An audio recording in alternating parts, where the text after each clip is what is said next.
আসসালামু আলাইকুম প্রিয় দর্শক শ্রোতা, দূরে কিংবা কাছে, দেশ অথবা প্রবাসী, যে যেখান থেকে দেখছেন সকলকে জানাই আন্তরিক শুভেচ্ছা অভিনন্দন। দর্শক, দেখতেই পাচ্ছেন আমি একটা ঘাসের জমিতে আসছি, যারা ওয়ান হাইব্রিড ঘাস। অনেকটা এরিয়া জুড়ে ঘাসটা করা। আর আমি মূলত কাটিং বিক্রি করি খামারি ভাইদের জন্য, উদ্দেশ্যে কাটিং প্রস্তুত করে সারা বাংলাদেশে আমি কাটিং সরবরাহ দিয়ে থাকি।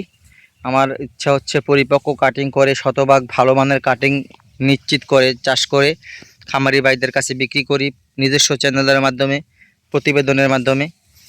কোনো রকম প্রতারণা বা জালিয়াতির কোনো সুযোগ নেই দর্শক।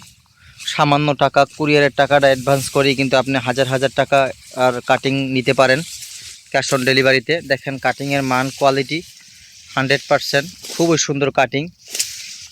এই ভিডিও দেখে যদি এখনও কারো আপনার কাটিং নিতে না পারেন, ঘাস চাষ করতে না পারেন, তাহলে বলবো এটা আপনাদের ব্যর্থতা। কিন্তু আমরা সবসময় ভালো মানের প্রোডাকশন নিশ্চিত করে খামারি ভাইদের মাঝে প্রতিবেদন দিয়ে তাদের ভালো মানের পণ্যটা দেওয়ার চেষ্টা করি।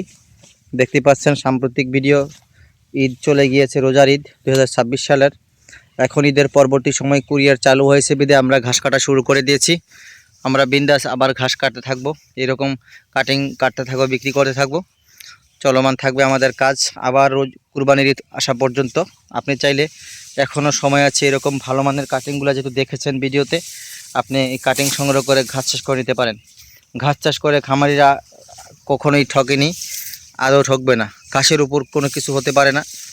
আর এই ঘাসগুলো আপনি একবার চাষ করবেন, অনায়াসে দীর্ঘদিন পর্যন্ত ফলন পাবেন, বছরের পর বছর ফলন পাবেন। যতবারই ঘাসগুলো কাটবেন ঠিক ততবারই আবার পুনরায় ঘাসগুলো আবার আগের মতো করে হয়ে যায়। দিন দিন ফলন বাড়ে এই ঘাসগুলোর। আপনারা জানেন বর্তমানে খামারিরা এই ঘাসের উপর নির্ভর করেই বড় বড় খামার পরিচালনা করে আসছেন। যে খামারি ভাইরা এখনও পিছিয়ে আছেন, ঘাস চাষ করতে পারেননি, তাদের বলবো আপনাদের খামারের খরচ কমাতে এই ঘাসের বিকল্প নেই। বিশেষ করে যারা ওয়ান হাইব্রিড ঘাস, খুব ভালো মানের ঘাস। এই ঘাসের কাটিং নিতে চাইলে স্ক্রিনে দেওয়া নাম্বারে যোগাযোগ করুন, আমরা আপনার ঠিকানা অনুযায়ী কাটিংগুলো প্রেরণ করে দেবো। সকলকে ধন্যবাদ।